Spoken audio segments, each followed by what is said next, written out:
तो 1919 का Morley Minto सुधार अधिनियम अपन ने पढ़ लिया।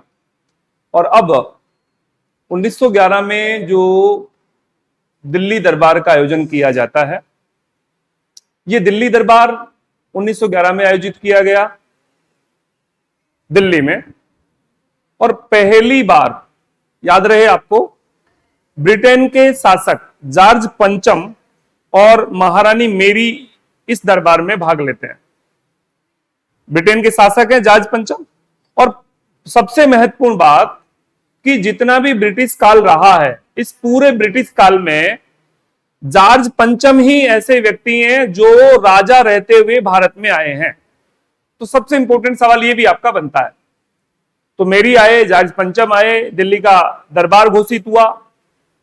दिल्ली दरबार में 12 दिसंबर 1911 की बात है, राजधानी ट्रांसफर की गई। सबसे पहले तो कि भाई राजधानी अब तक कलकत्ता थी और अब राजधानी क्या रखी जाएगी, दिल्ली रखी जाएगी।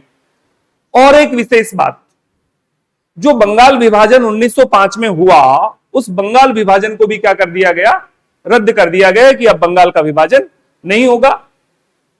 इसमें सबसे महत्वपूर्ण बात क्या होती है कि जैसे ही बंगाल विभाजन रद्द हुआ, तो जैसे असम पश्चिम पूर्वी बंगाल से अलग हो गया, असम में सिलहट नाम का क्षेत्र दे दिया गया।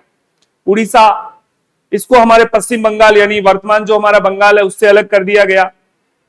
बिहार को अलग कर दिया गया। ये सारी चीजें क्या हो जाती हैं, अलग अलग इसमें हो जाती हैं।